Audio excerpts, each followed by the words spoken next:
Kita lanjutkan ke makalah berikutnya. Kami persilakan kepada Pak Somas Nuhadi. Beliau akan menyampaikan makalah beliau dengan judul Benci Tapi Rindu, Kontradiksi dan Dialektika Sastra dengan Filsafat.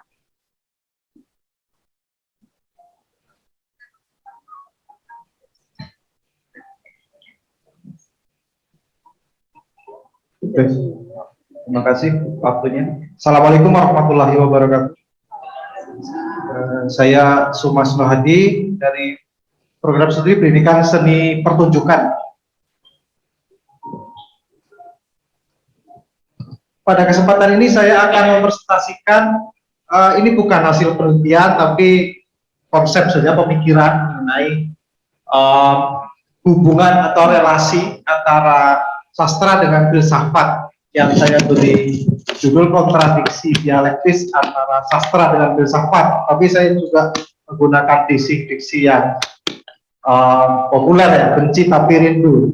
Ada asumsi tertentu meskipun bertolak belakang tapi saling memerlukan. Saya kira benci tapi rindu mewakili makna itu.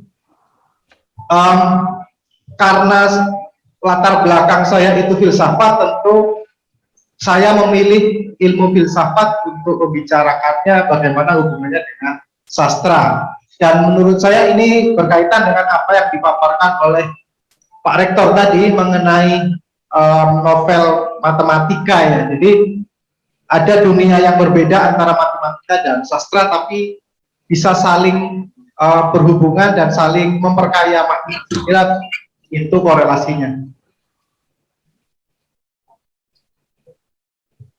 Saya awali dengan pengajuan konsep saya, tesis saya, bahwa kontradiksi dialektis antara karya sastra dengan pemikiran filsafat dalam proses sejarah itu telah menghasilkan sastra sebagai ilmu.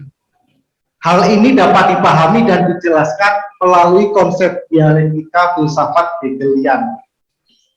Yang dimaksud kontradiksi dialektis adalah hubungan relasional yang saling bertolak belakang. Itu yang disebut kontradiktif ya.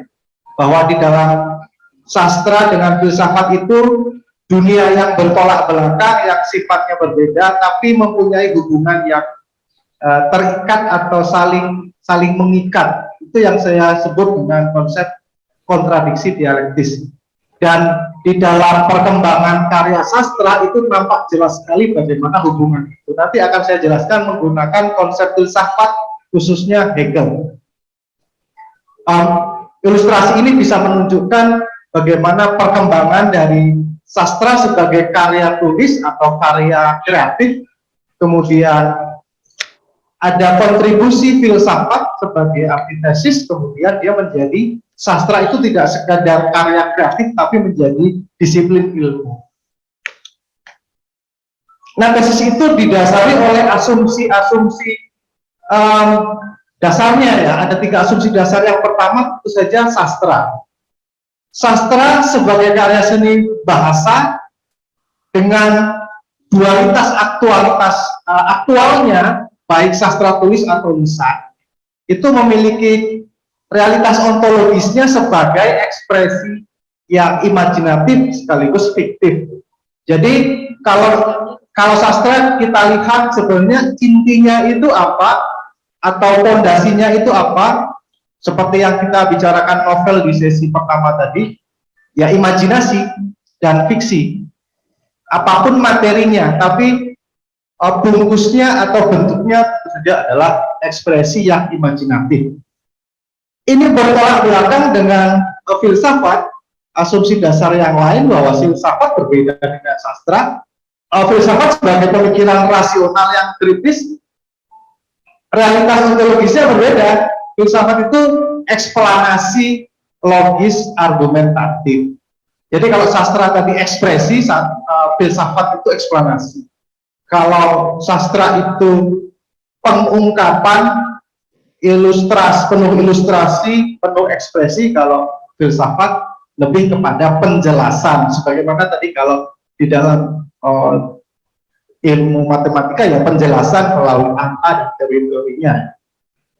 Nah, itu asumsi dasar yang berbeda yang membentuk asumsi dasar yang ketiga di dalam hubungannya sastra dan filsafat itu sebenarnya realitas dasarnya sifatnya kontradiktif, tapi sekaligus dia kontradiktif artinya dia oposisi biner, berlawanan gitu ya.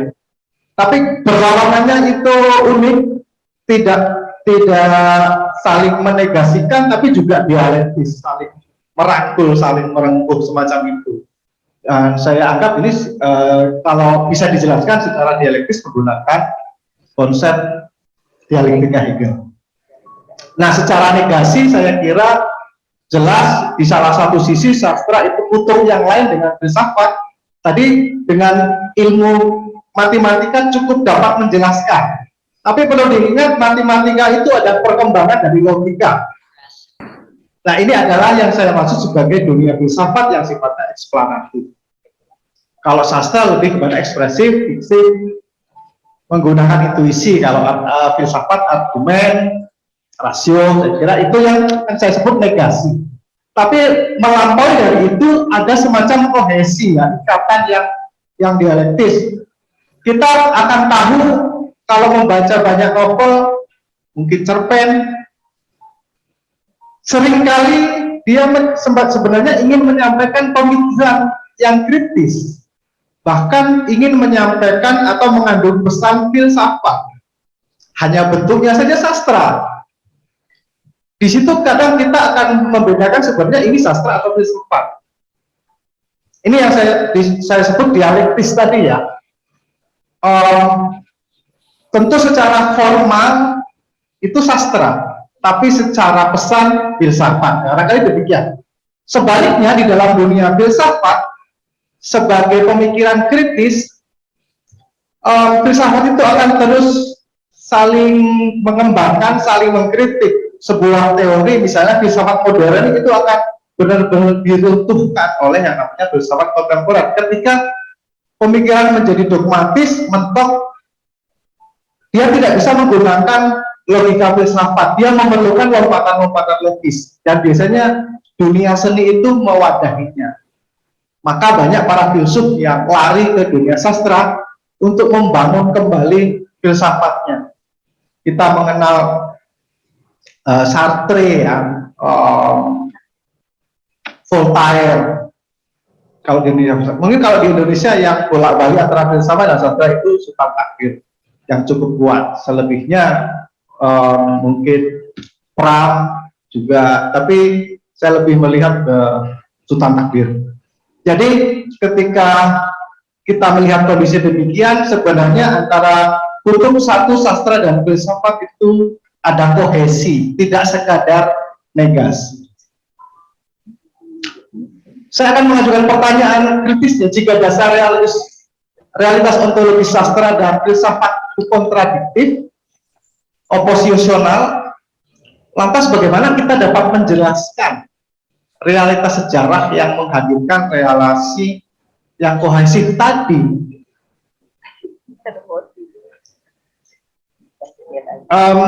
Ini konsep yang saya gunakan filsafat Hegel ya, yang disebut dialektika idealis, karena di dalam filsafat dialektika itu tidak hanya Hegel saja. Waktunya tinggal 3 menit. Oke. Intinya ada ini. Dialektika itu terdiri dari 2 unsur. Satu tesis diperlawankan dengan antitesis. Antitesis muncul dari diri tesis. Tesis di dalam dirinya sendiri itu memiliki kontradiktif, memiliki negasi. Jadi saya sebagai Sumasno Hadi itu sebenarnya memerlukan negasi dari saya, memerlukan kontradiksi dari saya, yaitu kalian, supaya saya benar-benar ada. Dan hubungan saya dengan selain saya yang negatif itu kemudian menjadi hubungan saling kenal mengenal. Itu yang disebut prinsip dialektika. Dan kalau itu kita lekatkan pada dialektika sastra, pada dirinya sendiri, dia minta untuk dijelaskan sebagai karya sastra terbatas. Imajinasi akan menimbulkan tafsir yang macam-macam tadi. sehingga memerlukan pengetahuan yang sifatnya ilmiah untuk dijelaskan. Itulah yang membentuk teori sastra. Jadi saya kira inti argumen saya adalah sastra dan filsafat adalah sifat atau aksidensi dari substansinya. Substansi sastra dan filsafat itu apa? Karya manusia. Kenapa keduanya sastra dan filsafat itu kontradiktif atau dialektis? Karena manusia itu juga kontradiktif dan dialektis. Dia juga memiliki sifat baik sekaligus buruk. Dia selalu negatif begitu.